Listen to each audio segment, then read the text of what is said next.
My name is Frank Ally. I'm a California attorney primarily focusing on family law issues.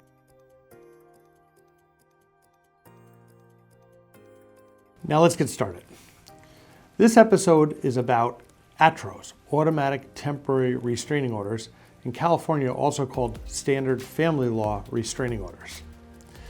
You know, when you talk about the word restraining order, people think about domestic violence or abuse or harassment of some type. However, automatic temporary restraining orders used in divorce cases are something entirely different. In fact, rather than referring to something violent, ATROs are legal niceties. They're ground rules that apply to both people to keep the case level and drama-free. An ATRO is mutual. It applies to both parties so that both parties face the same restrictions. No one has to prove any wrongdoing. Both parties are allowed to contact each other and even live in the same place.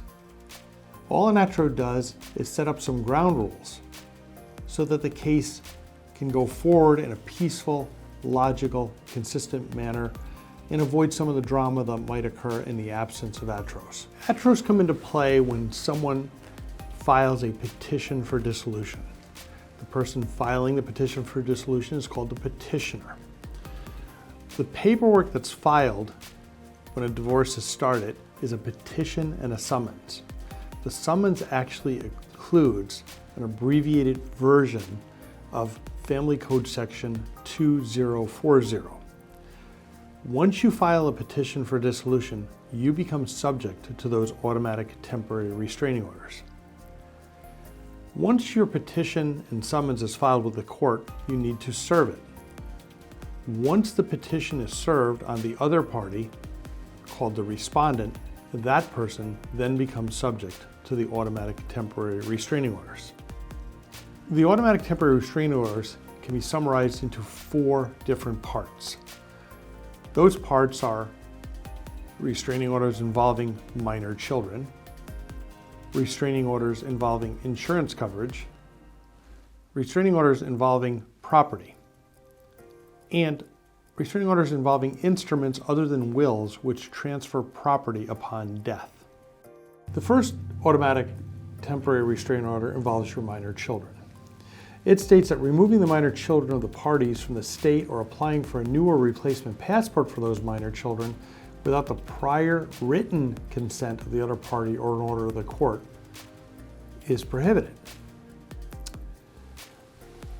This is really important because the courts are very focused on minor children and what is in their best interest. And the courts do not want the children used as pawns in divorces.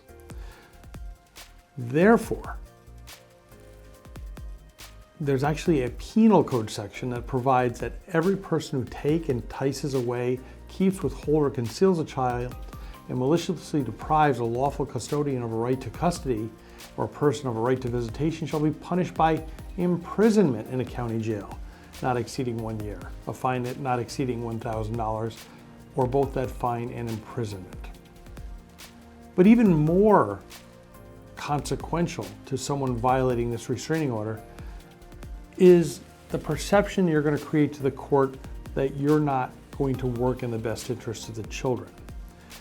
And as you work through your divorce and through the first couple of years after your divorce when things calm down, there could be serious adverse consequences to a parent who violates this particular restraining order. Now, this doesn't mean you can't take your kids out of state. You just have to have an email, text, I prefer emails, from the other party saying it's okay to do it. And I'm even talking about if you live in Sacramento and you want to travel to Reno, that's out of state. If you live in Los Angeles and you want to go to the weekend to Las Vegas, you can't take your children with you without written consent of the other party. Now, if your other party doesn't agree, you can always go to court because you're going to go to your Aunt Matilda's wedding and it's been scheduled. The other party doesn't agree, you can go to court and get the court to order that. That will make your other party look not so good either. We have a second video involving ATROS, which goes into more detail about the 4 basic categories. You can click on the link on the screen here, and that will bring you to part 2 of this episode. Divorces can be complicated or divorces can be easy. Knowledge of the law and knowledge of the process can make a complicated divorce easier. Drama and a lack of understanding can make an easy divorce more complicated. The more complicated we make a divorce, the more expensive it is and the more it's going to cost you, both in money and emotional well-being.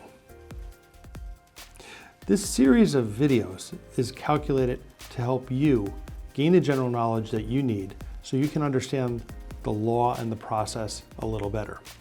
If you find these videos helpful, subscribe to our station. If you know somebody who's going through the process and you're not sure how to help them, consider having them subscribe to us as well. My name is Frank Ally, and I'm your ally in family law.